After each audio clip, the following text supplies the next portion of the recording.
क्या किसान को अपना हक मिल पा रहा है? क्यों किसान अपनी खेती छोड़ व्यवसाय की तरफ बढ़ रहे हैं? शिक्षा व्यवस्था में सुधार कब आएगी? अपनी इंडस्ट्रियल क्षेत्र के विकास के लिए क्या कदम उठाया जा रहा है? विकास के लिए अगला प्लान क्या होगा? ऐसे ही सारे क्वेश्चंस का आंसर देने हमें ज्वाइन कर रहे हैं अरविंद कुमार सिंह, बीजेपी किसान मोर्चा जिला अध्यक्ष, सिर्फ बिहार जोश टॉप पे।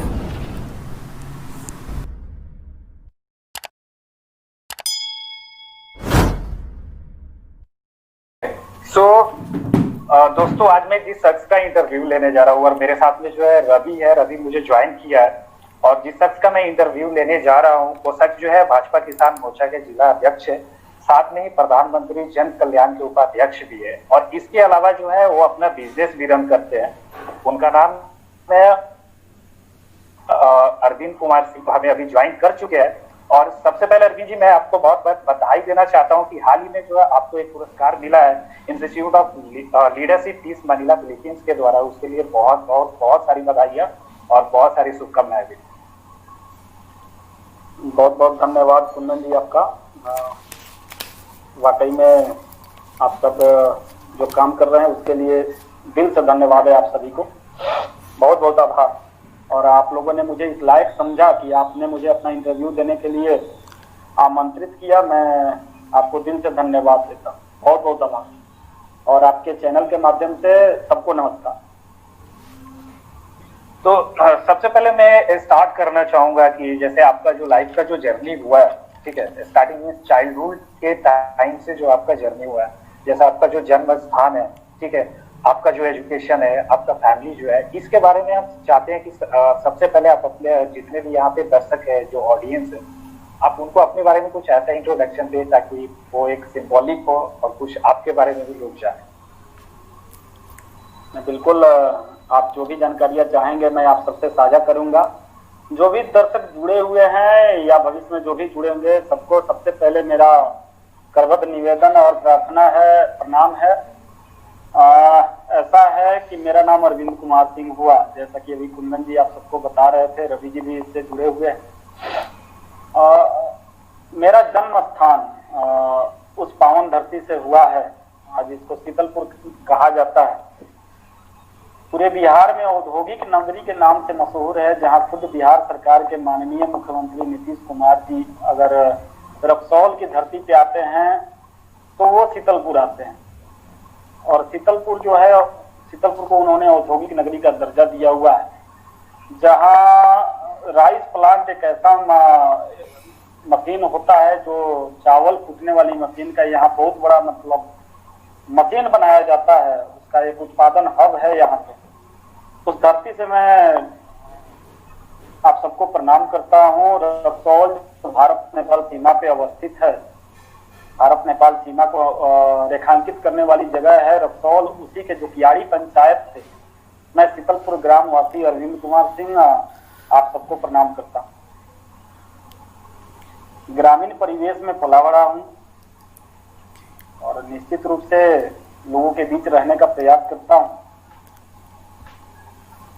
और ओके, आपकी बहुत अच्छी बात। ओके अरविंद जी, जैसे आपने ग्रामीण इलाके का जिक्र किया और अपने थोड़ा एजुकेशन के बारे में जिक्र किया, तो मेरा अगला ये क्वेश्चन है कि जो आप जब शिक्षा ग्रहण कर रहे थे तो शिक्षा ग्रहण करने के समय आपकी बहुत सारे समस्याएं उत्पन्न हुए होंगे, तो उन सारी समस्याओं को आप कैसे देखते हैं और फिर उसको कैसे आपने समाधान किया? देखिए, ऐसा है कि मैं से पढ़ा लिखा आदमी हूँ, बहुत ज्यादा शिक्षित भी नहीं हूँ, और अकाउंटिंग से ऑनर्स किया है, ग्रेजुएशन किया है मैंने। और वाकई में शिक्षा जब ग्रहण मैं कर रहा था उस समय परिवार की स्थिति ऐसी नहीं थी कि मैं बहुत अच्छी उच्च शिक्षा प्राप्त कर सकूं, और कोई ऐसी व्यवस्था भी मुझे नहीं उपलब्ध हो पाई। जो भी था अपने मेहनत के दम पे आदमी की। और शिक्षा की बात आ रही है, जो आज का माहौल है और उस समय का माहौल था, दोनों में काफी अंतर है। मोतिहारी एमएस कॉलेज का मैं विद्यार्थी रहा, रक्सौल से मेरी इंटरमीडिएट की शिक्षा प्राप्त हुई। उस समय बहुत अच्छे नंबरों से मैं इंटर का परीक्षा पास हुआ। तो फिर मैंने पता किया, मोतिहारी में एक अकाउंटिंग के टीचर थे किशोरी प्रसाद, उनके यहाँ एक व्यवस्था था कि 75% से आप ज्यादा नंबर लाएं, उनके यहाँ आप पढ़ने के लिए ट्यूशन फी नहीं देना पड़ता था। ये बात मुझे पता थी, पर उनका मंथली फी उस समय 150 रुपया हुआ करता था। 150 रुपया मंथली फी उनका मैं देने में सक्षम नहीं था। और मुझे ये बात पता था कि वो उनके यहाँ डिस्टिंक्शन मार्क्स लेकर के जो भी स्टूडेंट जाते हैं उनको वो फ्री एजुकेशन देते हैं। करेक्ट। मैं पहुंचा मोतिहारी। जी जी। उस समय हम लोग को मोतिहारी पढ़ने में बहुत सारी दिक्कतों का सामना करना पड़ा, रूम लेना पड़ा, कॉम्पिटिटिव माहौल था। तो मैं गया दूसरा कि आपको घर से बाहर भी जाना पड़ रहा है। बहुत अच्छे नंबरों से मैं पास हुआ था, ठीक ठाक ही रहा मैं। उन्होंने मेरा फीस लेना बंद कर दिया, वो मेरे लिए बहुत बड़ी सहायता थी। आज मैं यहाँ आपके चैनल के माध्यम से अपने आदरणीय उस गुरुवर को प्रणाम करता हूँ। जी जी। MS कॉलेज में जब सिलेक्शन लिस्ट निकला तो मेरा 1 नंबर पे स्थान था, क्योंकि मेरे पूरा जिला में सबसे ज्यादा नंबर था। आसानी से मेरा MS कॉलेज के अकाउंटिंग ऑनर्स डिपार्टमेंट में ग्रेजुएशन में एडमिशन हो गया। वहीं से मेरी शिक्षा दीक्षा हुई। अकाउंटिंग करने के बाद, ग्रेजुएशन मेरा कंप्लीट करने के बाद फिर मेरी शिक्षा रुक गई, क्योंकि पारिवारिक स्थिति भी थी, परिवार को संभालना भी था। इस वजह से मैं आगे नहीं जा पाया। शायद मुझे जिंदगी भर इस चीज का खेद रहेगा, अफसोस रहेगा। अच्छा। लेकिन मैं इतना जानता हूं कि मैंने जितनी भी ज्ञान अर्जित करना था मैंने किया, रोज सीख रहा हूं। आज आपके चैनल के माध्यम से मुझे अपना इंटरव्यू देने का मौका मिला, मुझे अपने बारे में बताने का मौका मिल रहा है। बातें होंगी, बातें तो बहुत हैं, लंबी हैं, और सब बातों को बता भी नहीं सकता हूँ। फिर भी मैंने वहां से मोतिहारी से अच्छी शिक्षा हासिल की, और मैं फिर से अपने गुरुवर, आदरणीय गुरुवर किशोरी जी को धन्यवाद देता हूँ। रक्सौल में मैं आदरणीय जगदीश गुप्ता जी कॉमर्स के बहुत अच्छे प्रोफेसर हैं, जिनसे मैंने अपनी शिक्षा दीक्षा ग्रहण की। संतोष पांडे जी हैं, ऐसे लोग मुझे शिक्षित किए। आपके चैनल के माध्यम से सबको प्रणाम करता हूँ। तो जहाँ एजुकेशन की बात चल रही है, मेरे दिमाग में एक और क्वेश्चन है, उसी से रिलेटेड है कि जैसे पहले जो एजुकेशन का पैटर्न था और अभी का जो एजुकेशन का पैटर्न, ठीक है, उसमें बहुत सारे डिफरेंसेस आ गया, बहुत सारे अंतर आ गया। तो उसके ऊपर में आपका पॉइंट ऑफ व्यू क्या है? नहीं, मैं सुन नहीं पाया कुंदन जी, एक बार फिर से पूछेंगे, चूंकि कुछ काम है। जी, एक्चुअली जैसे एजुकेशन की अभी बात हो रही थी कि आपने किस तरह से संघर्ष करके यहाँ तक अपने आप को लेके आए, जैसा भी सिचुएशन रहा, आपने अच्छे से पढ़ाई किया और एक रैंक भी लाया, अच्छे टीचर्स भी थे। बट उसी के अकॉर्डिंग जो है एक और क्वेश्चन आ रहा है कि जैसे प्रीवियस जो शिक्षा एजुकेशन पैटर्न था और अभी जो करंट का एजुकेशन पैटर्न है, जहाँ चारों तरफ बातें होती है, तो उसको आप किस नजरिए से देखते हैं और दोनों में कितना डिफरेंस आ चुका है अभी के मामले में? देखिए, पहले की शिक्षा की नीति और आज की शिक्षा नीति, आज जो है दुनिया प्रेशर में जी रहा है। आज विद्यार्थी जो है प्रेशर में जी रहे हैं। पहले था माहौल, विद्यार्थियों को पढ़ने की एक ललक होती थी, और आज का जो समय है, निश्चित रूप से सरकार ने इस पर बहुत अच्छी पहल भी की हुई है। और आज की शिक्षा नीति है आज के माहौल के हिसाब से है। पहले की शिक्षा नीति थी, बिहार हमेशा से लोगों को शिक्षा देते आया है।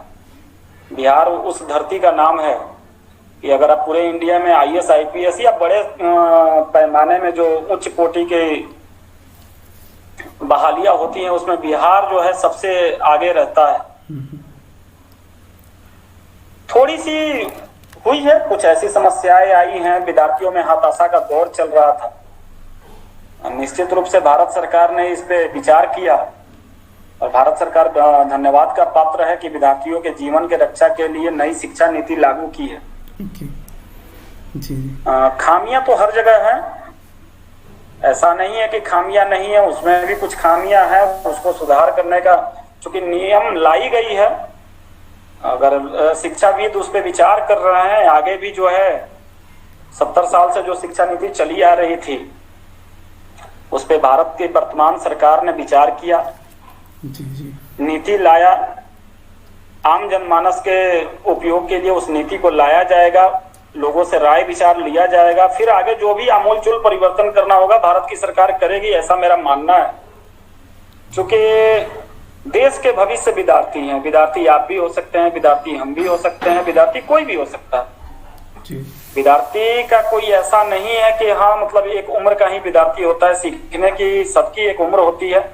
और आप किसी भी क्षेत्र में जाएं आप विद्यार्थी हैं, जी चाहे आप बॉस बन करके बैठे तो या एक कर्मचारी बन के बैठे तो सीखना तो आपको रोज है। सीखना, यस। मैं भारत की शिक्षा नीति जो अभी वर्तमान में लागू की गई है, निश्चित रूप से मैं इसकी सरकार को धन्यवाद देता हूं और आभार प्रकट करता हूं। जी हाँ, अरविंद जी, आप सब एक कंपनी का आप ऑलरेडी सीईओ और चेयरमैन हैं जिसका नाम श्री बिहार इंजीनियरिंग वर्क्स है।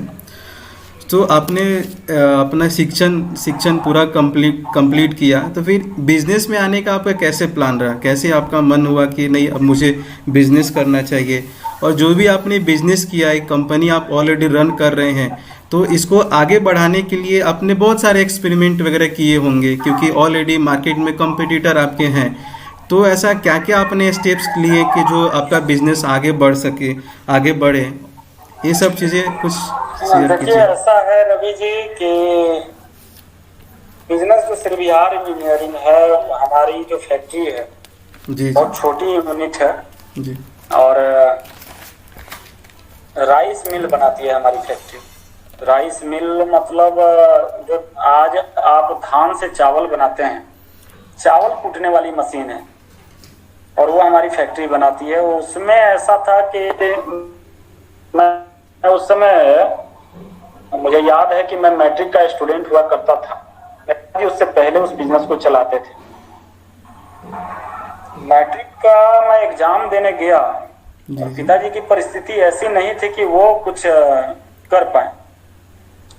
फिर मेरे मन में एक विचार आया कि क्यों ना इस बिजनेस को मुझे संभालना चाहिए, पैतृक बिजनेस है, मुझे कुछ काम करना है, मैं नौकरी मांगू।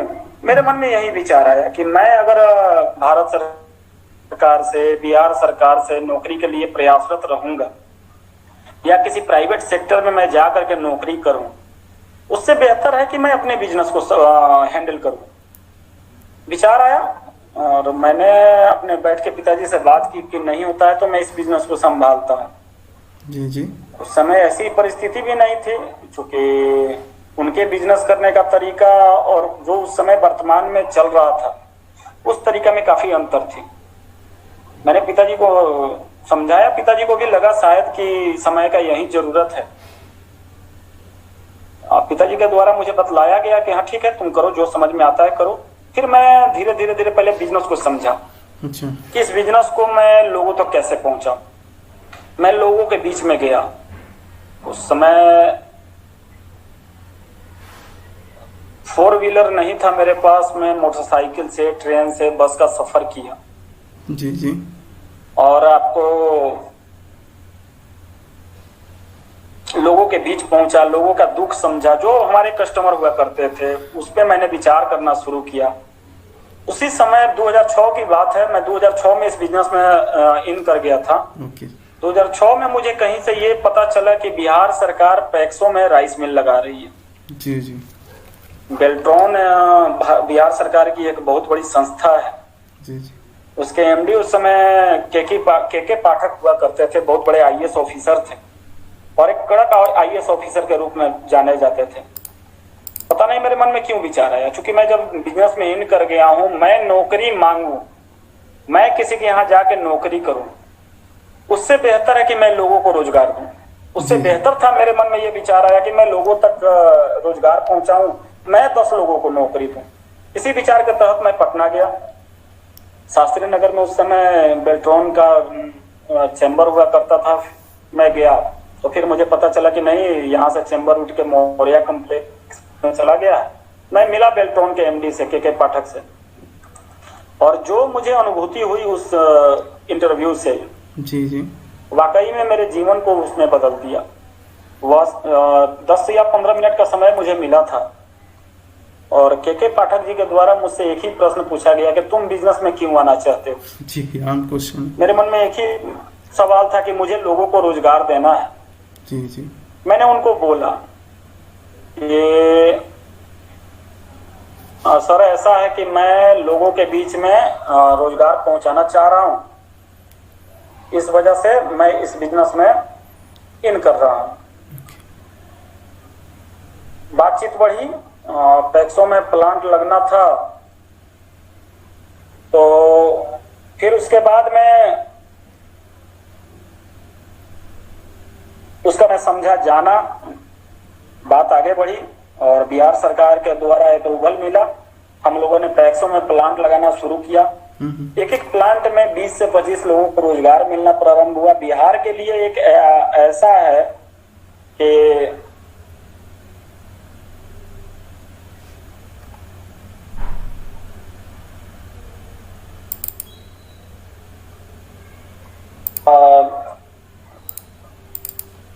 पैक्सों में प्लांट लगना शुरू हो गया। उसके बाद में आज कोई ऐसा नहीं है जिला जहां पर 10-20 प्लांट पैक्सों में नहीं लगे हुए हैं। हमने उस विषय पे काम करना शुरू किया, हमने लोगों को रोजगार देना प्रारंभ किया, हमने बिजनेस को दूसरे हिसाब से प्रारंभ कर दिया। और आज यह है कि भारत सरकार भी इस बिजनेस पे अपने ध्यान दिए हुए है। अच्छा। ITI गुजरात के द्वारा, चूंकि भारत सरकार का एक नीति आया था कि हमको क्लस्टर हब बनाना है।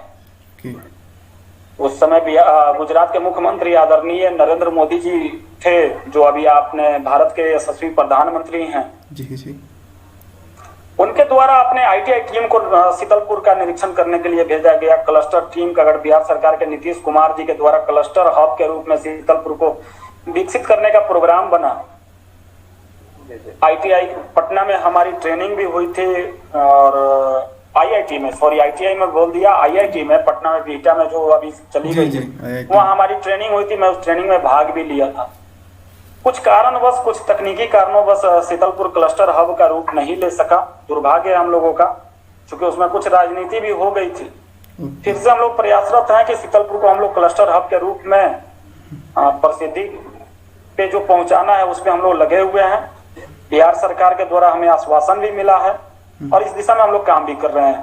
ओके। और ऑलरेडी शीतलपुर को सर इंडस्ट्रियल शहर, मतलब इंडस्ट्रियल बना दिया गया है। लेकिन जैसे रवि जी, मैं आपसे निवेदन करूंगा, थोड़ा सा अगर आपकी आवाज थोड़ी सी स्लो आ रही है। ओके। मैं सुन नहीं पा रहा हूँ। मैं एक चीज बोलना चाहता था कि जैसे आपने इस चीज के बारे में बताया कि अपना जो शीतलपुर है वो क्लस्टरेट नहीं हो पाया ड्यू टू सम पॉलिटिक्स, और मे भी बहुत सारे रीजंस हो सकते हैं, क्योंकि आप जानते हैं कि जब भी कोई इंसान आगे बढ़ने लगता है तो कुछ ना कुछ तो समस्याएं उसके रास्ते में आते ही हैं। और आपने यहाँ तक इस चीज को पहुंचाया, ये भी बहुत बड़ी बात है कि यहाँ की आप कुंदन जी, मेरी आवाज, मेरे पास आपकी आवाज ढंग से पहुंच नहीं पा रही है। अगर संभव है तो थोड़ा सा ओके कुछ हो सकता है। अभी ठीक है? हाँ, आप थोड़ी सी आ रही है। ओके। तो जैसे कि हम आपने बताया कि किसी वजह से या किसी भी प्रॉब्लम से या पॉलिटिक्स रीजन के कारण जो है शीतलपुर क्लस्टरेट नहीं बन पाया, बट आप उसके ऊपर स्टिल काम कर रहे हैं, ठीक है, और चाहते हैं कि जितना ज्यादा हो एम्प्लॉयमेंट अपने एरिया में बढ़े, शीतलपुर एरिया में बढ़े। जो लोग अनएम्प्लॉयड है आज भी, जो उनके पास में रोजगार नहीं है और 2 वक्त की रोटी के लिए भी उनको काफी मेहनत मशक्कत करना पड़ रहा है, ठीक है, तो ये तो बहुत ही अच्छी बात है। इसके अलावा मेरे दिमाग में एक चीज और आया, एक और क्वेश्चन आया कि जैसे आज अभी जो है इंडिया में हो या मतलब इंटायर इंडिया में एक बातें चल रही है स्टार्टअप की। स्टार्टअप को लेके हर जगह चर्चा हो रहा है कि आप ये स्टार्टअप करो, ठीक है। तो being a businessman, as a businessman, आप इस स्टार्टअप को किस नजर से देखते हैं, ठीक है, क्योंकि बहुत सारे ऐसे योजनाएं हैं, जैसे स्टैंड अप इंडिया है, ये भी आया है कि आप एम्प्लॉयमेंट के लिए आप कुछ जी, तो इसको आप एज अ बिजनेसमैन आप किस तरह से सोचते हैं, इसके बारे में आपका क्या राय है? देखिए, ऐसा है कि स्टार्टअप योजना है और चाहे जो भी हो बिजनेस के लिए, भारत की सरकार के द्वारा कई सारी योजनाएं लाई गई हैं। स्किल डेवलपमेंट के लिए हो, स्टार्टअप योजना के लिए हो, हमारा बिजनेस उस पर सूट करता है। इसलिए सूट करता है कि हमारा बिजनेस कम पूंजी का बिजनेस है। अगर लोग चाहें कि 1 लाख रुपया लगा करके भी अपना एक बिजनेस खड़ा कर सकते हैं, तो निश्चित रूप से उनके लिए स्टार्टअप योजना काफी लाभदायक है। हाँ, यह बात जरूर है कि बैंक उदासीन रवैये के कारण, बैंक अधिकारी मनमानी के कारण बहुत जगह इस योजना का लाभ लोगों तक नहीं पहुंच पाया है। रही बात अभी आपके द्वारा जो मुझे अभी समझ में आया है कि आपके द्वारा पूछी गई है क्लस्टर हब, हम लोग इसके लिए प्रयासरत हैं। उस समय कुछ ऐसी राजनीतिक भूमिका बंदी, चूंकि हम लोग तो ग्रामीण परिवेश से बिलोंग करते हैं जी जी। और सबको ज्ञात है कि ग्रामीण परिवेश में राजनीति का स्तर क्या होता है। अगर आप कुछ अच्छा काम करने जाएं तो निश्चित रूप से वहां पे आपके सपोर्टर कम, विरोधी ज्यादा खड़े हो जाएंगे। हर चीज का जो है वहां विरोध होना शुरू हो जाता है। तो उसी का भेंट चढ़ गया हमारा क्लस्टर हब। नहीं तो आज के डेट में भारत सरकार के द्वारा उस पर 80% की सब्सिडी मिल रही थी। हम लोगों को 20% उपलब्ध कराना था या उसके बदले में हमें अपना जमीन उपलब्ध कराना था। हमारे इस सेलर डिपार्टमेंट के फाउंडर कह लीजिए, चेयरमैन कह लीजिए या संस्थापक कह लीजिए, वासुदेव सर, जिनके द्वारा इसकी संरचना तैयार की गई थी, आज वो हम सबके बीच में नहीं है। अपनी श्रद्धा सुमन उनको अर्पित करता हूँ। लेकिन उन्होंने बहुत प्रयास किया था और उन्हीं के कार्यकाल में सेलर औद्योगिक व्यवसायी संघ का भी गठन हुआ था हमारे यहाँ। और बिहार सरकार के भारत सरकार के पदाधिकारी के बीच में मुझे सेलर औद्योगिक व्यवसायी संघ का सचिव भी मनोनीत किया गया था। हम लोग पटना गए, हम लोग गुजरात भी गए। हमने अपने स्तर से हर वह प्रयास किया जो हमारे सेलर व्यवसाय के दिन को फिर से रिटर्न ला दे। हमें सफलता नहीं मिली, शायद समय का तकाजा रहा होगा, या यह भी हो सकता है कि हमें कुछ और बड़ी सफलता मिलने वाली हो, इसी वजह से हमको ये छोटी सफलता नहीं मिली। हम प्रयासरत हैं, हमारे यहाँ बहुत ऊर्जावान लोग हैं, हम सभी से मिल करके बैठ करके इस पर विचार भी कर रहे हैं और हम आगे बढ़ेंगे। मोदी जी की जो भी योजनाएं हैं, चाहे वो मुद्रा लोन हो, स्टार्टअप योजना, उस विषय में भी हम अपने कस्टमर को जागरूक करेंगे। कस्टमर उसका लाभ लें, कस्टमर लाभ लेंगे, उनकी जीवन तो सुधरेगी, इसमें नो डाउट, कहीं से कोई डाउट नहीं है। लेकिन उनके द्वारा हमारी मशीनें लगाई जाएंगी तो निश्चित रूप से हर एक मशीन पे 2 लोग 4 लोग जुड़ेंगे। उनको डायरेक्ट कह लीजिए कुंदन जी या इनडायरेक्ट कह लीजिए, निश्चित रूप से इसका प्रत्यक्ष अप्रत्यक्ष लाभ सबको मिलेगा। जी, आपका बात एकदम सही है। छोटे व्यवसायियों के बारे में भी सोच रहे हैं जी। आपका बात एकदम सही है, क्योंकि अभी करेंटली देखा जाए, जैसे हम लोग अपना होश संभाले हैं, ठीक है, होश संभालने के बाद में क्या है कि हमने अपना नेटिव प्लेस ही छोड़ दिया। ठीक है, नेटिव प्लेस छोड़ के जैसे हम लोग बाहर में आके काम कर रहे हैं, जॉब कर रहे हैं, तो क्या है कि हम जहां तक सोचते हैं, आज जो आप काम कर रहे हैं, ठीक है, सबको जागरूक कर रहे हैं, क्लस्टरेट की बात कर रहे हैं, एम्प्लॉयमेंट की बात कर रहे हैं, तो ये जो व्यवस्था है स्टार्टअप की बोले या कोई भी बिजनेस की बात बोले, तो आज की जनरेशन के लिए आप मतलब कि क्या बोलना चाहिएगा कि ताकि वो खुद अपने ही प्लेस पे रह के अपने नेटिव जगह पे रह के वहां से कुछ ऐसा करे कि उस जगह का डेवलपमेंट और जोर जोर से हो, कि किसी को बाहर जाने की जरूरत न पड़े। देखिए, अच्छी और महत्वपूर्ण इसको प्रश्न कहें तो कोई दो राय नहीं, और धन्यवाद देते हैं हम आपको कि इतना महत्वपूर्ण प्रश्न उठाए। शायद मेरे दिमाग में भी यह बात नहीं था। ऐसा है, देखिए कुंदन जी, हमारे यहाँ पढ़े लिखों की संख्या कम थी। जिस समय इस बिजनेस को रन करना था, कम पढ़े लिखे लोग इस बिजनेस में आए। लगभग 30 से 40 कारखाने चालू हुए, धीरे धीरे करते करते 60 से 70 तक पहुंचे, फिर धीरे धीरे करते करते बैक होते होते अभी 40 से 50 के बीच में रह गया। 80-90 तक की संख्या पहुंच गई थी। होता क्या था, कम पढ़े लिखे लोग बिजनेस किए, उनको बस अपने घर के खर्चे चलाने थे। उन्होंने बिजनेस को नहीं समझा कि हमें बिजनेस कैसे करना चाहिए। yes. हमसे भी कुछ गलतियां हुई हैं, ऐसा नहीं है कि हम पढ़े लिखे हैं तो हमसे गलतियां नहीं हुई। हम भी लोगों को समझने में बहुत भूल किए, और भी लोग भूल किए, परिणाम सबको भुगतना पड़ा। लेकिन परिणाम हमारे शीतलपुर और रक्सौल को भुगतना पड़ा। इसलिए भुगतना पड़ा कि करोड़ों का व्यवसाय करने वाला, करोड़ों सरकार को राजस्व देने वाला आज अपने बदहाली पे रो रहा है।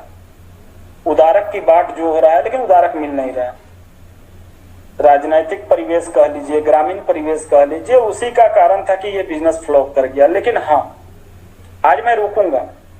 आज हमारे यहाँ भी पढ़े लिखे लोग हैं, हमारे यहाँ इंजीनियर हैं, हमारे यहाँ पढ़ लिख करके लोग डॉक्टर बन रहे हैं, MBA कर रहे हैं, और गर्व का विषय है हमारे लिए। हमारे घर का लड़का अगर बैंक का नौकरी कर रहा हो, वाकई में गर्व का विषय है। तो ऐसा है कि अगर वह पढ़े लिखे लोग इस बिजनेस को संभालें, क्योंकि एक पढ़ा लिखा इंसान जो अपना दिमाग यूटिलाइज करेगा, जो दिमाग खर्च करेगा, डिजिटल की तरफ पूरी दुनिया बढ़ रही है।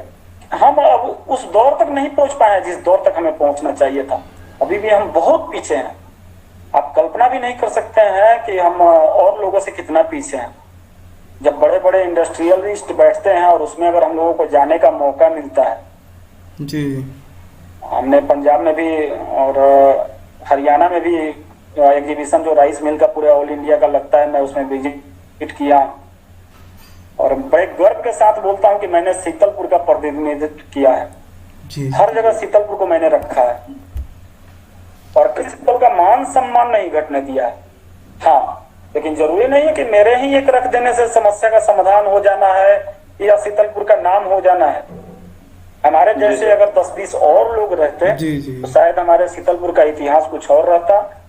आज जो जापान की कंपनी, हैदराबाद की कंपनी की जो चर्चा होती है, चाइना को हमने टक्कर देने का काम किया। हमारा शीतलपुर का टेक्नोलॉजी ऐसा है कि चाइना जो टेक्नोलॉजी के मामले में बहुत आगे माना जाता है, हमने उसको भी फेल कर दिया है।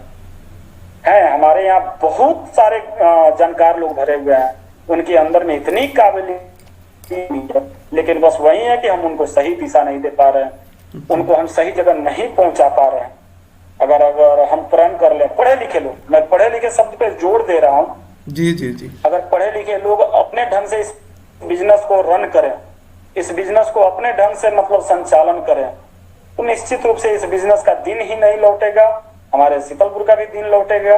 जो युवा हमसे भटके हुए हैं, जो किसी कारणवश विदेशों में, भारत के अन्य राज्यों में जो आज जा करके अपना कीमती समय, बहुमूल्य समय नष्ट कर रहे हैं, अगर वैसे लोग इस बिजनेस को आगे संभालें तो हमारा बिजनेस ही नहीं, हमारा शीतलपुर, रक्सौल बहुत तरक्की करेगा और यहाँ के लोग काफी सुखी संपन्न होंगे। हम रोजगार पैदा करने वाले लोग बनेंगे। देखिए, हम लोग लगे हुए हैं जी, अच्छे लोगों का हम लोग इंतजार कर रहे हैं, बैठ के हम लोग बात करेंगे इस विषय पे। जी जरूर जरूर, अच्छे लोग आएंगे, अच्छे लोग जुड़ेंगे भी, और जरूर ये आपका जो आप मिशन बोल रहे हैं जरूर वो सफलता की ओर जाएगा। क्योंकि आपने एक शुरुआत भी कर दिया है, ठीक है। जैसे आज बहुत सारे लोगों को आप एक साथ लेके काम कर रहे हैं, लाइक को अगर से किसान के ही बारे में करें तो एक चीज जो आपने शुरुआत किया है, कहीं ना कहीं हम लोग भी बाहर में है, आज हम लोग जो आपके साथ में बात कर रहे हैं तो हमें ये चीज फील होने लगा है कि ये चीज में हम लोग को भी आगे बढ़ना चाहिए, ठीक है। इसीलिए जो भी माध्यम है या फिर आप डिजिटल माध्यम बोलिए, हमने इस चैनल को इसीलिए शुरुआत किया कि जहाँ पे भी डेवलपमेंट की बात हो रही है, जहाँ पे डेवलपमेंट नहीं हो पा रहा है, क्या वजह है, उसको फाइंड आउट किया जाए और उसके ऊपर में काम किया जाए, ताकि जो जगह हम लोग का पिछड़ा हुआ है हम लोग उसको आगे लेके आए और उसके ऊपर में काम कर पाए। रवि, आप कुछ पूछ रहे थे? जी, मेरा एक थोड़ा, अब आप ऑलरेडी इतने बिजनेस में सफल भी हैं, काफ़ी आप अच्छे सफलता भी पाए हुए हैं, तो मेरा एक क्वेश्चन है कि आप राजनीति में आने का मतलब क्या सोचे हैं? राजनीति में कब आने का प्लान किया आप, और ऐसा कुछ आपके साथ हुआ जो ऐसा कुछ प्रेरित किया आपको कि नहीं मुझे राजनीतिक में आना चाहिए, तो उसके बारे में आप क्या कहेंगे? बहुत बहुत धन्यवाद रवि जी। ऐसा है, 2006 में बिजनेस में इन किया जी, और धीरे धीरे ही सही लोगों के बीच में मैं गया, लोगों के दुख दर्द को जाना। अब बिजनेसमैन होते हुए राजनीतिक क्षेत्र में आने का कभी प्रोग्राम नहीं था, कभी मूड भी नहीं मैं राजनीति में आ सकता हूँ। मुझे लगता था कि मैं राजनीति के लिए नहीं बना। जी जी, मेरे मन में शायद मैं बिजनेसमैन ही रहूं। लोग ऐसा था कि किसी के घर में शादी विवाह था तो मेरे घर में निमंत्रण आता था, मैं जाता था लोगों के बीच में, लोगों के बीच में जब जाता था तो लोगों को पता देखने को मिला, सुनने को मिला, काफी सारी बातें आई लोगों के सामने। लोग अपना दुख दर्द जब जाहिर करने लगे तो पता नहीं मेरे मन में क्यों विचार चलने लगा कि ऐसा तो नहीं है कि सभी लोग करप्ट हैं। जब जी। सभी लोग करप्ट हैं तो लोग बार बार उनको मौका क्यों दे देते हैं। बहुत दिन विचार किया। जी जी विचार करने के उपरांत मेरे मन में ये विचार आया है कि सब जैविक क्षेत्र में आना चाहिए। शायद मैं लोगों के दुख को समझ पाऊँ, लोगों तक उनकी बातों को समझूं। अगर मेरे से जो भी प्रयास हो समाधान कर सकूं करूंगा। थोड़ा अपना माइक फोन थोड़ा पास कर मैंने लीजिए। अपने सभी मित्रों को बुलाया और मैंने बोला कि मैं सोच रहा हूं कि मैं राजनीति में था। बात 2014 की मार्च की थी, 22 मार्च, मुझे आज भी वो दिन याद है। 20 मार्च को समथिंग 20 या 19 मार्च को होली थी। 22 मार्च को मैं अपने मित्रों के साथ बैठा और हमने विचार किया। कई सारे मित्र बोले कि नहीं यार तुम्हारे लिए यह सब चीज ठीक नहीं है। फिर मैं और उन लोगों के सामने फोन पे ही लोगों का दुख जाना, लोगों को प्रशासन मिला कि आप राजनीति में आना चाहिए। फिर मैंने अपने मित्रों से बोला कि मैं राजनीति में जाऊंगा तो सही, लेकिन हारने के लिए नहीं जाऊंगा। जी जी अगर मुझे हारना हो तो मैं उस क्षेत्र को नहीं चुनूंगा, क्योंकि मैं जीतना पसंद करता हूँ। चुनाव लड़ा 2014 में, पैक्स का चुनाव। हमारे यहाँ बिहार सरकार के द्वारा सहकारिता एक संगठन है, बिहार सरकार की बहुत बड़ी संगठन, सहकारिता विभाग, जो किसानों के दुख दर्द को समझती है, किसानों के दुख दर्द को दूर करती है। 2014 में हमने नॉमिनेशन डाल दिया। जी जी नॉमिनेशन डाल दिया, लेकिन मन में ये था कि लोग तो मुझे पहचानते नहीं हैं, लोग मुझे क्यों वोट करें। और लोग, हकीकत यह भी था कि लोगों को मुझे क्यों वोट करना चाहिए था, क्योंकि हमसे एक से एक बड़े लोग चुनाव लड़ रहे थे। एक 30 साल का लड़का चुनाव में क्यों उतर गया। मैं नॉमिनेशन जब डाल दिया तो उस समय मैं क्या किया कि मैं वहां से पैदल निकला और सीधे अपने पंचायत का वर्णन किया और लोगों से बोला, जो अभिभावक, जो बड़े भाई मिले, छोटे भाई भी मिले, सबसे मैंने बात करते हुए अपने घर पे, मैं रात को आया और सबको एक ही बात बोला कि मैंने तो नॉमिनेशन डाल दिया है। अगर आप लोगों को लगता है कि मैं बेहतर कर सकता हूँ या मैं आपके नजर में बेहतर उम्मीदवार हो सकता हूँ तो आपको मुझे वोट करें। लोग इस बात को समझे।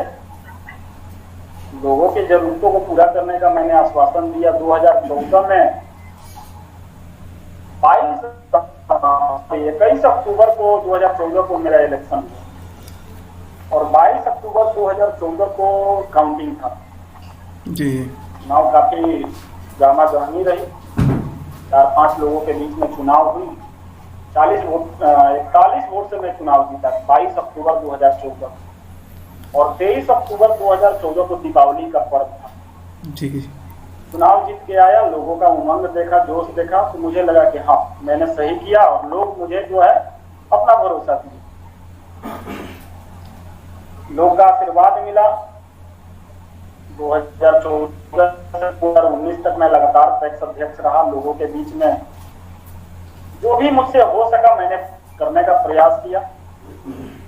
कुछ दिनों के बाद मुझे यह समझ में आया कि नहीं, मैं शायद लोगों के साथ इंसाफ नहीं कर पाऊंगा। मेरे मन में पता नहीं क्यों आया कि मुझे ये पंचायत की राजनीति से अपने आप को दूर करना चाहिए। उसी में 2017 में भारतीय जनता पार्टी जो आज विश्व की सबसे बड़ी संस्था हो गई है, विश्व की सबसे बड़ी पार्टी हो गई। 22 अप्रैल 2017 को मुझे किसान मोर्चा का रक्सौल का जिला अध्यक्ष मनोनीत किया गया। मेरा पहला वह कार्यकाल था किसी राजनीतिक मंच पे जाने का, क्योंकि पैक्स का चुनाव तो मैं जीत गया लेकिन मैं राजनीतिक नहीं हो पाया। मैं उस समय तक अपने आप को सामाजिक मानता था, लेकिन 2017 में जब मुझे नियुक्त किया गया उस समय मैं कलकत्ता में था। जब मुझे पता चला, उस समय हमारे तत्कालीन जिला अध्यक्ष आदरणीय प्रमुख शंकर सिंह जी के द्वारा मुझे सूचना प्राप्त हुआ कि आपको जिला अध्यक्ष बना दिया गया है। थोड़ा देर के लिए मैं चौंका। मेरे जैसे साधारण आदमी को भाजपा का जिला अध्यक्ष बना देना मतलब क्या।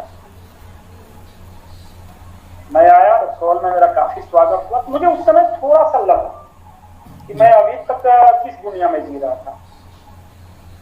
यहाँ पे सम्मान भी है, सब कुछ है। 2017 में मुझे बनाया गया, मैंने अपना टीम खड़ा किया। थोड़ा सा पंचायत की राजनीति से मैं अपने आप को दूर करते गया, क्योंकि मेरे मन में ये चल रहा था कि शायद मैं पंचायत के लिए नहीं हूँ और मैं पंचायत के लोगों के भरोसे पर खड़ा भी नहीं कर सकता। कार्यकाल चलते गया, 2019 में मेरा कार्यकाल समाप्त होना था। काफी लोग आए, मेरे जो शुभचिंतक मित्र थे, कुछ राजनीतिक मित्र थे कि आपको फिर से चुनाव लड़ना चाहिए। मैंने सबको स्पष्ट बोल दिया कि मैं यह चुनाव नहीं लड़ूंगा। अगर भविष्य में कुछ ऐसा होता है तो देखूंगा, फिर पंचायत की राजनीति अगर करनी ही होगी तो मैं मुखिया का चुनाव लड़ूंगा। ओके। 2017 से 2020 तक मैं जिला अध्यक्ष रहा। 2020 के मतलब फरवरी माह तक मेरा टेन्योर पूरा हुआ। फिर 2020 में आपको 6 अप्रैल को लॉकडाउन जब लग गया था पूरे भारत में, फिर से मुझे दोबारा जिला अध्यक्ष मनोनीत किया गया। इस समय वरुण सिंह जिला अध्यक्ष हैं हमारे रक्सौल। उनका फोन आया कि भाजपा के बिहार प्रदेश के प्रदेश अध्यक्ष, जो संयोग से हम लोगों के लोकसभा के सांसद भी हैं, आदरणीय डॉक्टर संजय जायसवाल जी के द्वारा मुझे फिर से दोबारा जिला अध्यक्ष मनोनीत किया गया। यह कार्यकाल चल भी रहा है और मैं अपने स्तर से प्रयास भी करता हूं कि मैं किसानों के तो समझूं, किसानों की आवाज बने। जी जरूर। अभी फिलहाल में लोगों को यूरिया के लिए काफी दिक्कतें की सामना भी करनी पड़ी थी। मैं इसके लिए बिहार सरकार के कृषि मंत्री डॉक्टर प्रेम कुमार जी से बात किया। इस समय हमारे कृषि पदाधिकारी बड़े भ्रष्ट पदाधिकारी, मैं उनको बोलता हूँ लाइव कार्यक्रम के माध्यम से, मैंने उनके खिलाफ लिखा। बिहार सरकार के द्वारा उनको संज्ञान में दिया गया और तत्काल से उनको इस पद से हटाया गया। तो राजनीति में आना मेरे लिए बहुत बड़ा चीज नहीं था जी। लेकिन राजनीति में आकर सफल होना मेरे लिए चुनौती था। उस चुनौती को मैंने स्वीकार किया। मैं आज के समय में पैक्स का अध्यक्ष नहीं हूँ, मैं पैक्स का चुनाव छोड़ चुका हूँ। पैक्स के चुनाव में मेरे बहुत ही करीबी मित्र चुनाव लड़े, जीते भी, आशीर्वाद उनको भी प्राप्त हुआ। भविष्य में चुनाव लड़ूंगा या न लड़ूंगा ये तो भविष्य तय करेगा।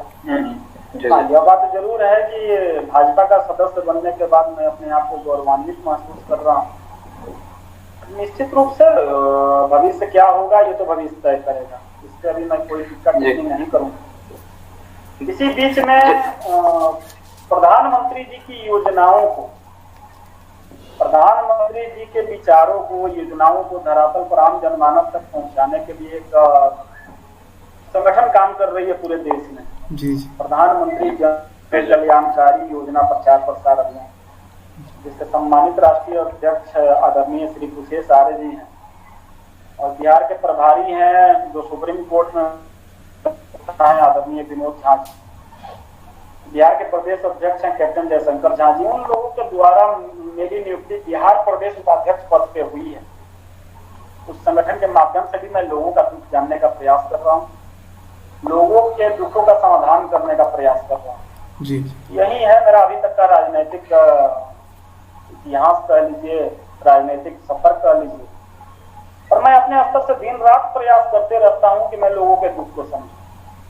राजनीति मुझे भी करनी है, राजनीति मेरे ऊपर भी होती भी है, होनी भी चाहिए। अगर आप राजनीति करते हैं, राजनीति में अगर आप अपना कदम बढ़ा दिए जी तो आपके ऊपर में राजनीति होगी। जी अरविंद जी, एक्चुअली आपने जो बताया, लेकिन बस एक ही मन में रहता है कि मैं लोगों के दुखों को समझूं और लोगों के दुखों का दूर करने का, कष्ट जो होता है दूर करने का प्रयास करूं।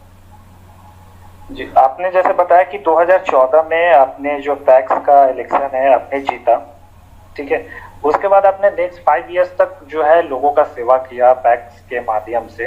तो आवाज का बहुत समस्या है, शायद मेरे यहाँ नेटवर्क इशू है या अभी ठीक है? आपके यहाँ थोड़ा सा आवाज धीरे धीरे आ रहा है। अभी ठीक है? मेरी आवाज ठीक है, बिल्कुल ठीक है। जी। ओके। तो जैसा कि आपने बताया कि 2014 में आपने जो पैक्स का इलेक्शन जीता, ठीक है, और नेक्स्ट 5 इयर्स तक आपने लोगों का, जनता का सेवा किया। तो अभी जो करेंटली जो पैक्स में जीते हैं हीरालाल महतो जी, तो आपके अकॉर्डिंग एक पैक्स ऑफिसर का जो पैक्स जीते हैं उनकी क्या क्या जिम्मेदारी होनी चाहिए ताकि जो आसपास का सोसाइटी है, हमारा जो समाज है, उनसे उनको बेनिफिट मिल पाए? देखिए, हमारे बिहार सरकार के सहकारिता विभाग में 8,839 समथिंग सहकारिता विभाग है, पंचायत है, पंचायत कह लीजिए, व्यापार मंडल कह लीजिए, या जिला की टीम जो है 8,839 संस्थाएं काम कर रही हैं। उसमें अपना जो किया जी 2000 छोड़ दिया तो बड़ी सी बात कि मेरे से टैक्स तो नहीं रहेगा, ऐसा तो नहीं हो सकता। टैक्स तो रहेगा, मैं रहूं ना रहूं कोई और रहेगा।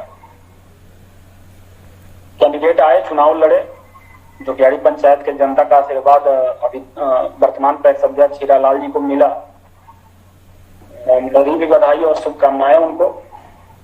कुंदन जी, आपके द्वारा यह प्रश्न पूछा गया कि पैक्स के जिम्मे क्या काम है और उनको कैसे करना चाहिए।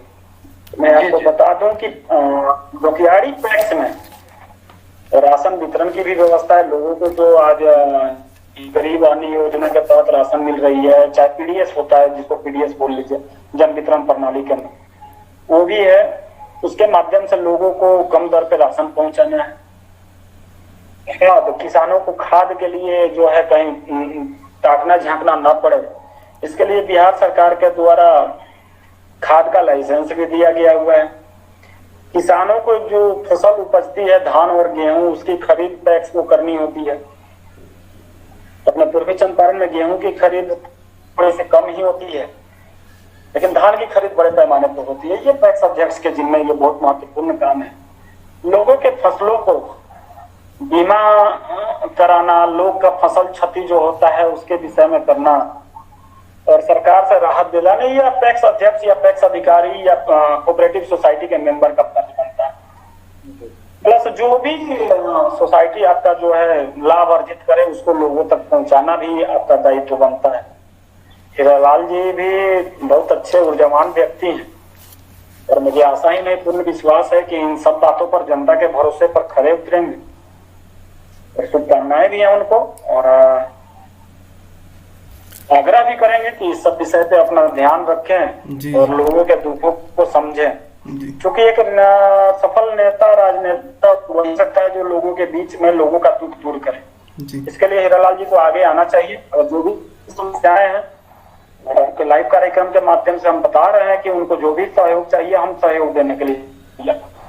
जी नहीं, क्योंकि हम एक चीज और देख रहे हैं कि जैसे कि आपने बताया कि पैक्स का जो है, पैक्स का जिम्मेदारी जो है उनका अध्यक्ष का बहुत ही ज्यादा होता है।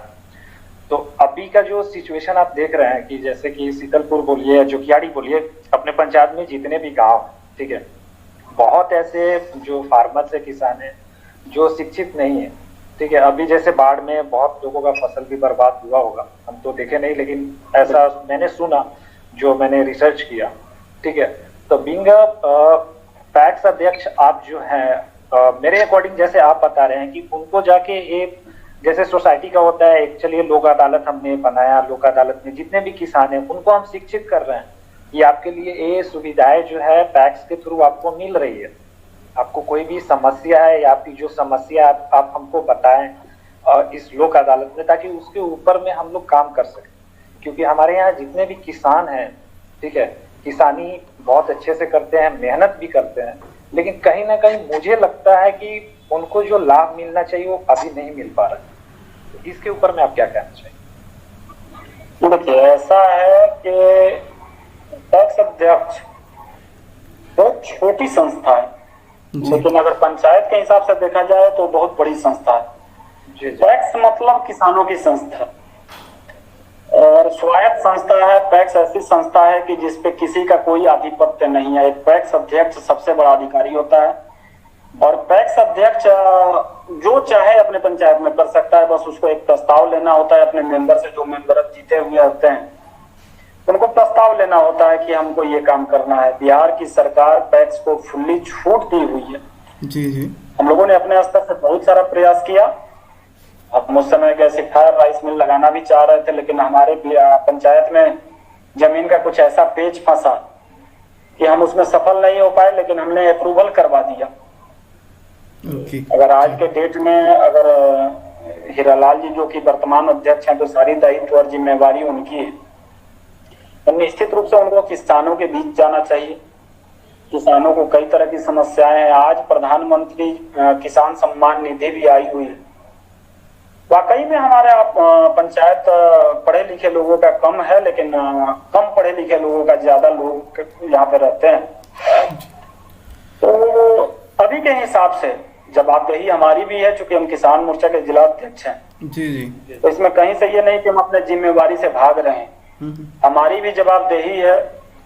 हीरालाल जी चूंकि सरकार के सदस्य हैं, सरकारी बॉडी है, लोगों के दुख जानने का उनको निश्चित रूप से प्रयास करना चाहिए। लोगों के बीच जाना चाहिए। लोगों को क्या, लोगों मतलब मेरा लोगों कहने का मतलब ये किसानों के बीच।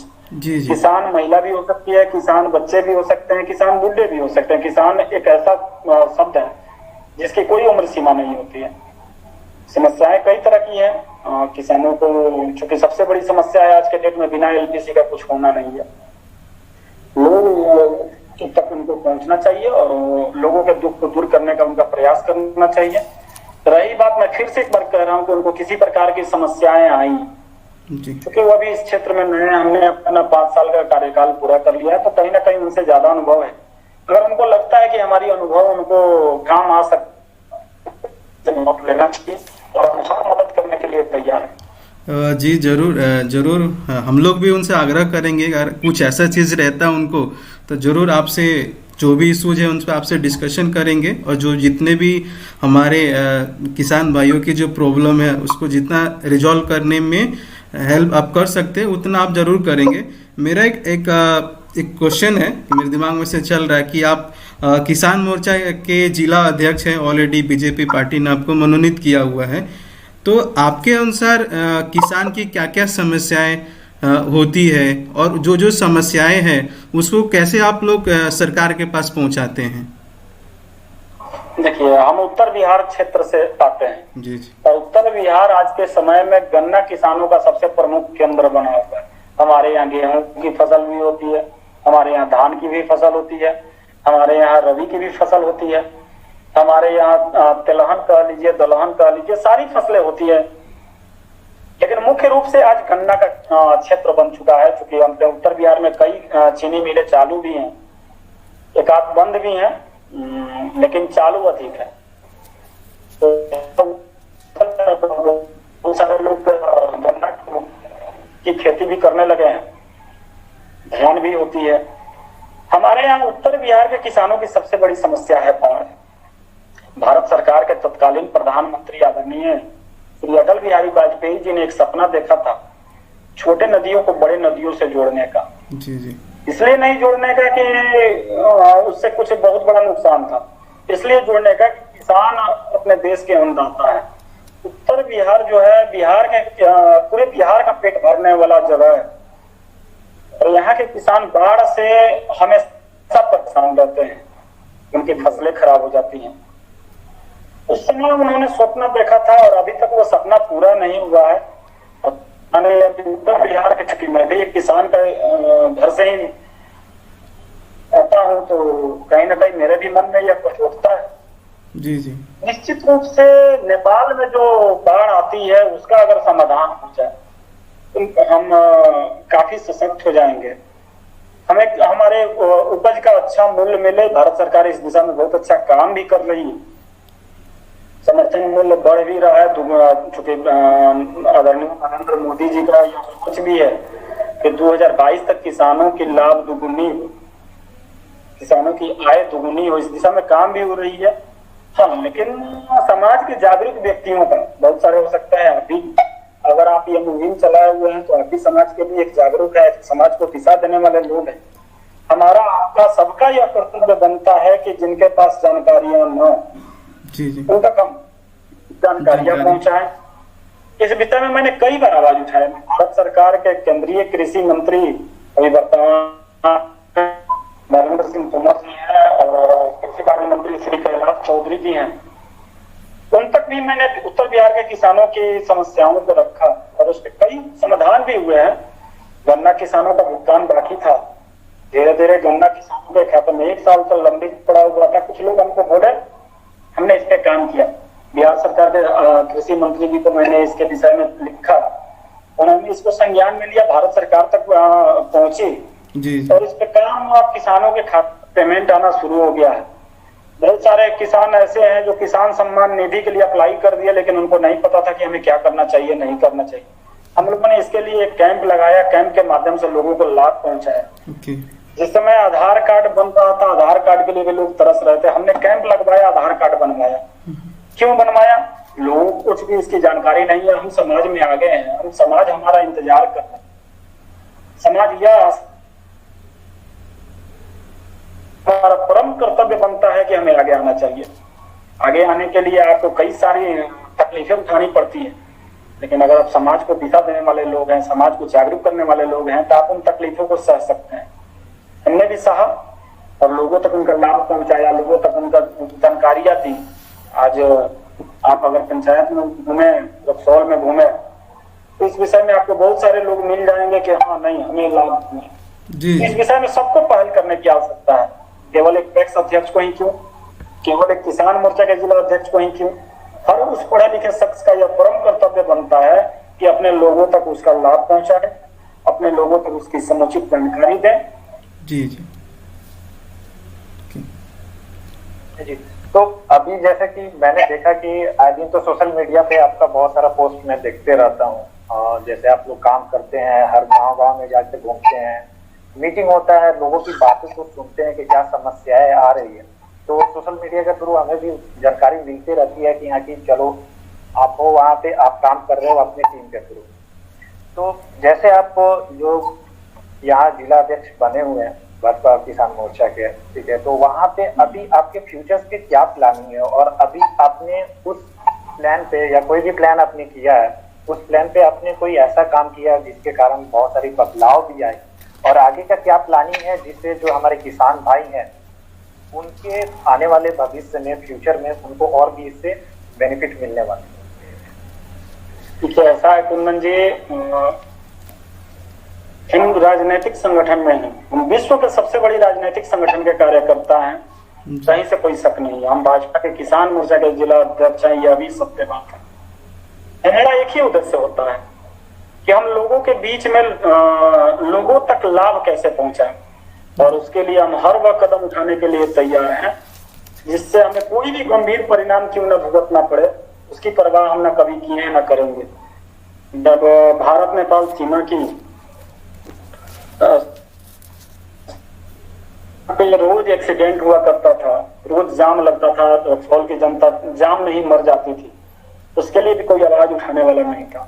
हमने आवाज उठाया, सत्ता में रह के जिला अध्यक्ष होते हुए सत्ता के खिलाफ आवाज उठाया, और उस पर भारत सरकार के द्वारा विचार किया गया। बिहार सरकार और नेपाल सरकार के द्वारा तराहीमाम बैठक किया गया। NH 28 जो लाइफ लाइन कहा जाता है भारत नेपाल सीमा, उस पर लगातार 30 घंटे तक मैं जनता के साथ खड़ा रहा। 20,000 से ऊपर लोग हमको समर्थन भी दिए थे। जी जी आज मेरे ऊपर केस भी दर्ज है लोगों के लिए आवाज उठाने के लिए। परवाह नहीं है, एक केस क्या 10 केस भी हो जाए, कोई फर्क नहीं पड़ना है। भविष्य की योजनाएं पे आप पूछ रहे हैं, कोई योजना नहीं है हमारी, बस भविष्य की, वर्तमान की या भूतकाल की एक ही योजना थी, और उसी पे हम काम कर रहे हैं। हमें लोगों के बीच जाना है, लोगों के दुखों को समझना है और उन दुखों को समाधान करना है। बस यही एक योजना है, वही उद्देश्य पे हम काम कर रहे हैं, हमारी टीम काम कर रही है और भविष्य में भी हम काम करेंगे। ओके ठीक है। अभी कुछ दिनों बाद विधानसभा की चुनाव होने वाली है, तो एज अ आप पार्टी के एक मेंबर हैं, तो एज अ आपका क्या कंट्रीब्यूशन रहेगा और कैसा आप लोगों का तैयारी चल रहा है उसके रिगार्डिंग? देखिए, इसके लिए हम लोग तो प्रदेश नेतृत्व को अवगत भी करा चुके हैं। जी जी। जमाना डिजिटल युग का है, और हम भी चाह रहे हैं कि एक डिजिटल युग का सोच रखने वाला अगर हमारा प्रतिनिधित्व करे, तो निश्चित रूप से रक्सौल का इतिहास बदलेगा, रक्सौल का भूगोल बदलेगा। बाकी प्रदेश नेतृत्व को यह तय करना है कि क्या बेहतर होगा। एज ए पार्टी लीडर हमारे मन में तो यही आशा है और विश्वास भी है, और उसी दिशा में हम लोग काम भी कर रहे हैं। उसी के कड़ी में हमारा भाजपा किसान मोर्चा रक्सौल जो संगठन है, अपना एक पेज पे कार्यक्रम भी चलाया, लगातार 50 दिनों तक जवाब हम देंगे कार्यक्रम सोशल मीडिया के माध्यम से फेसबुक पेज लाए। जी जी। बिहार सरकार के और भारत सरकार के, भाजपा के और बहुत सारे लोग, फिल्मी दुनिया से भी लोग आए और 50 लोग आए, उस पर अपना विचार रखे, लोगों के दुख दर्द को समझे। उस पेज पे अमेरिका से अपने बिहार के ही राकेश पांडे जी भी आए, जो बहुत बड़े सफल उद्योगपति भी हैं। तो हमने वो कार्यक्रम चलाया, हम लोगों के दुखों को समझे, लोगों के बीचों में गए, किसानों के दुख को समझे, किसानों का प्रश्न लिए, लोगों अपने अतिथियों से उसका जवाब दिलवाए। तो हम ये काम किए, ये एज ए पार्टी मेंबर हमने काम किया। अब आज के समय में, आज के परिवेश में, चूंकि कुछ ही दिनों में विधानसभा का चुनाव है, हम अपील करेंगे अपने युवा साथियों के साथ, अपील करेंगे अपने सभी मित्रों को कि निश्चित रूप से एक सशक्त सरकार, एक सशक्त नेतृत्व करने वाले को मौका दिया जाए, जो हमारा प्रतिनिधित्व विधानसभा पे करे तो सही जी। करना तो किसी ना किसी को है, लेकिन एक ऐसा उम्मीदवार करे जो हमारे दुखों को विधानसभा में रखे और उन दुखों को दूर करने का प्रयास करे। और इसके लिए हमने अपने प्रदेश नेतृत्व को भी अवगत करा दिया है कि ऐसा ही अगर प्रतिनिधित्व करता मिले तो शायद रिजल्ट बहुत बेहतर होगा। आज सुबह में मैंने देखा कि सुबह या दोपहर के करीब में आपने एक फोटो पोस्ट किया था रोड का, सड़क का, गांव का जो सड़क है जहाँ पे बहुत सारे कीचड़ है, और जैसे आपने उस पोस्ट में लिखा भी था कि बहुत सारे एक्सीडेंट भी हो रहे हैं, लोग गिर भी रहे हैं, और मे भी हो सकता है गिरने के बाद में किसी का पैर टूटे या चोट भी आ रहा है। तो आप जैसे कि इस फील्ड में आए थे, पॉलिटिक्स के फील्ड में आए हैं, ठीक है, और अभी करेंटली अगर से गाँव का सिचुएशन भी देखा जाए, ठीक है, और हर जगह जो इंडस्ट्रियल एरिया हो गया, हम क्या हो रहा है कि हम लोग डेवलप हो रहे हैं, लेकिन अपने घर में डेवलप हो रहे हैं, खुद में डेवलप हो रहे हैं।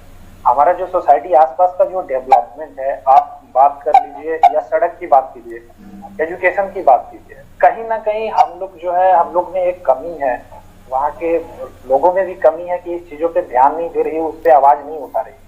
अगर कोई भी मुखिया बनता है, इलेक्शन जीत रहा है, ठीक है, तो क्या होता है कि डेवलपमेंट सिर्फ वो दिखाने के लिए हो रहा है, यहाँ कि हम भाई बहुत बड़ा काम कर रहे हैं, ये कर रहे हैं, वो कर रहे हैं, लोगों से मिल रहे हैं।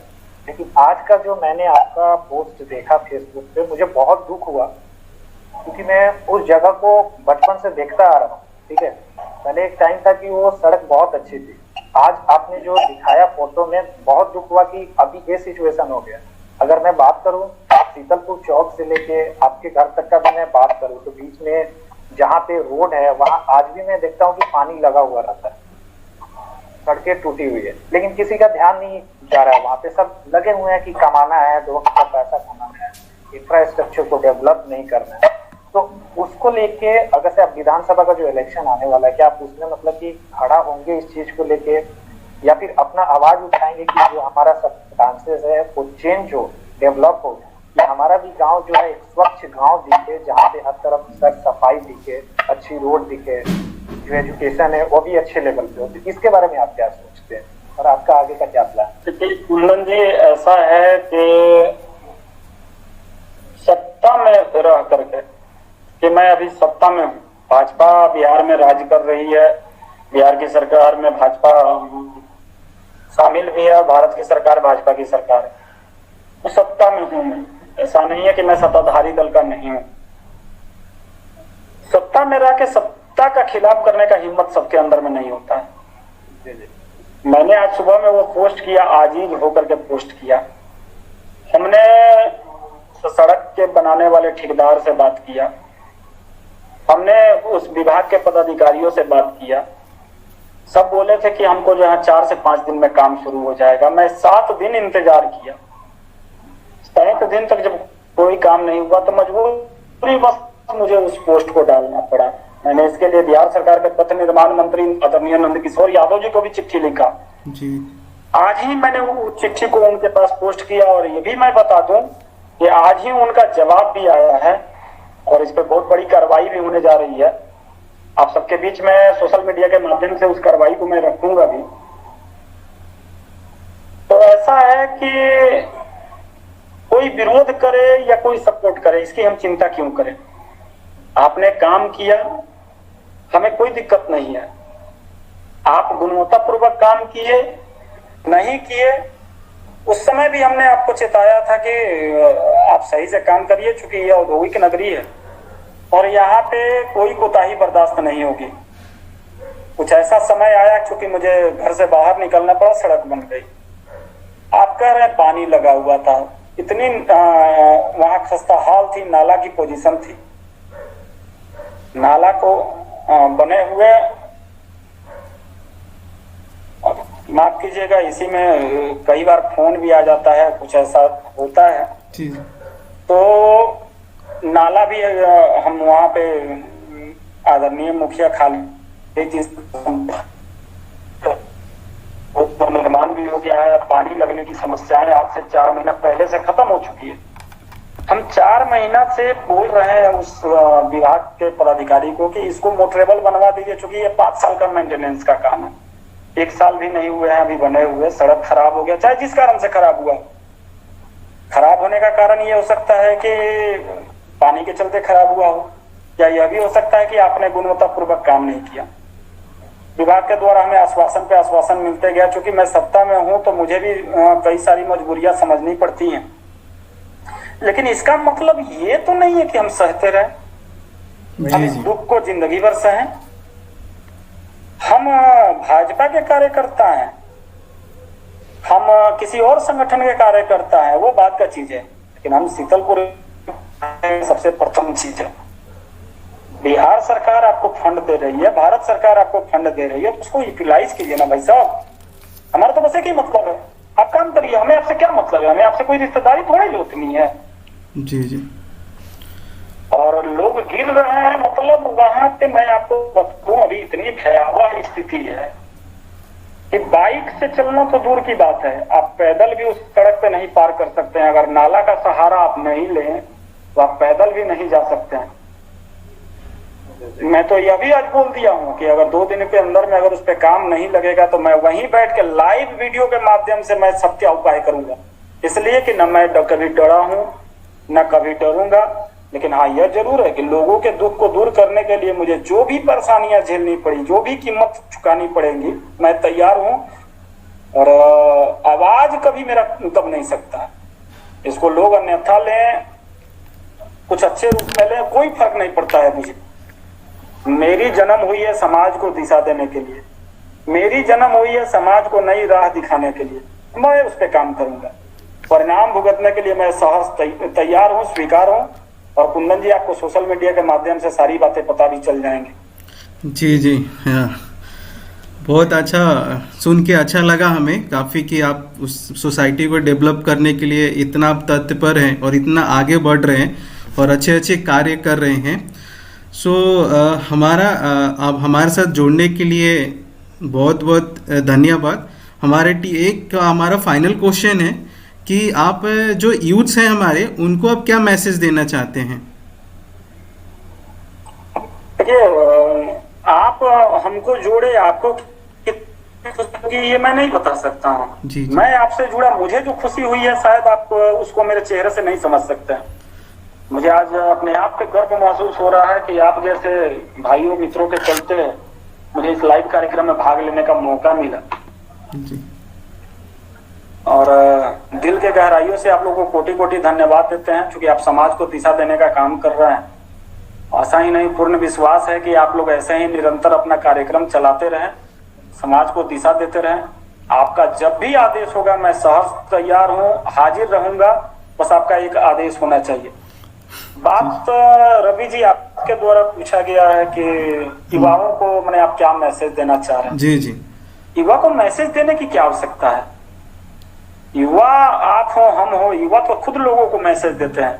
प्रत्येक युवाओं का यह फर्ज बनता है, वो विचार करना चाहिए कि हम अपना समय जाया क्यों करें और हम किसी का झंडा क्यों ढों। जी। झंडा पार्टी का ही झंडा नहीं होता है, किसी का भी झंडा हम क्यों ढों? क्या हम झंडा ढोने के लिए बने हुए हैं? हम बने हुए हैं समाज को दिशा देने के लिए। हम समाज को दिशा देंगे, चाहे वो हम व्यवसायिक रूप से दिशा दें, राजनैतिक रूप से दिशा दें या सामाजिक रूप से दिशा दें। जब कभी भी किसी भी चीज की आह्वान होती है तो सबसे आगे युवा रहता है, चाहे वह सीमा पे हो, चाहे खेतों में हो। युवा शक्ति राष्ट्र शक्ति। प्रत्येक युवाओं को यह सोचना चाहिए, इस पे विचार करना चाहिए, चिंतन मनन भी करना चाहिए कि हम अपना समय क्यों जाया कर रहे हैं। हम कुछ ऐसा करें कि हमारा समाज लाभान्वित हो, हमारा राज्य लाभान्वित हो, हमारा देश लाभान्वित हो, हमारा नाम हो, हमारे परिवार गौरवान्वित हो, पूरा देश गौरवान्वित हो। हम ऐसा काम करें। अपने सभी युवा मित्रों से निवेदन है कि समाज को दिशा देने के लिए अपनी भूमिका का निर्वहन करें और जो भी उनसे हो पाए वो करें। हर वह काम करें जिससे समाज को एक नई दिशा दी जा सके। जी जी। तो हमारे बिहार जियो स्टॉक में जुड़ने के लिए आपका फिर से बहुत बहुत धन्यवाद। तो दोस्तों, ये थे हमारे साथ में अरविंद कुमार सिंह जी, जो किसान मोर्चा अध्यक्ष है भाजपा के। बहुत बहुत धन्यवाद। धन्यवाद आपका कुंदन जी, रवि जी, आपको बहुत बहुत धन्यवाद। जी धन्यवाद धन्यवाद। तो इनसे जैसे हम लोग ने इस सोशल जो प्रॉब्लम है उसके ऊपर में हमने जो डिस्कशन किया, चाहे फार्मिंग के ऊपर में है, एजुकेशन के ऊपर में है, या बोला जाए जो सड़क के ऊपर में है, इंफ्रास्ट्रक्चर के बारे में है, जो हमने इनसे बात किया, जो डिस्कशन किया, तो इससे कहीं ना कहीं पता चल रहा है कि जो हमारे यूथ के लीडर हैं, जो अरविंद जी है, जो आगे चल के खुद से बढ़ के, चाहे वो पार्टी के अगेंस्ट में जाना हो, सोसाइटी के अगेंस्ट में जाना हो, जो चीज सच है उसके ऊपर में ये अपना काम कर रहा है, अपना प्लान बना रहा है ताकि हमारा सोसाइटी डेवलप करे। तो इसी तरह के वीडियो को देखने के लिए बिहार जियो स्टॉक को सब्सक्राइब करें। अगर आपको वीडियो अच्छा लगा हो तो वीडियो को लाइक करें, शेयर करें और कमेंट करके जरूर अपना प्रतिक्रिया जाहिर करें, क्योंकि हम ऐसा ही वीडियो आपके सामने लेके आएंगे। सोसाइटी का वो हर प्रॉब्लम आपके साथ में डिस्कस करेंगे, आपको दिखाएंगे जहाँ पे डेवलपमेंट की जरूरत है, जहाँ पे डेवलपमेंट नहीं हुई है। हम कोशिश करेंगे कि अपने वीडियो के माध्यम से आप सबके सामने में वो प्रॉब्लम, उस सिचुएशन को लेके आए और उस सिचुएशन के ऊपर में मिल के काम करके इसे रिजॉल्व करें। तब तक के लिए देखते रहिए बिहार जियो स्टॉक को। ओके, धन्यवाद सारे दर्शकों का हमारे साथ जुड़ने के लिए भी। और आपसे यही रिक्वेस्ट रहेगा कि हमारे चैनल को जितना से जितना आप सब्सक्राइब कर लीजिए और इसका लिंक जो है आप अपने फ्रेंड सर्किल और रिलेटिव्स को भी शेयर करें ताकि वो भी इस वीडियो को देख सके और वो भी हमारे चैनल के साथ जुड़ सके। सो बहुत बहुत धन्यवाद आप लोगों के भी। हमारे अगले वीडियो का वेट है। तब तक आप लोगों को बहुत बहुत शुक्रिया और धन्यवाद।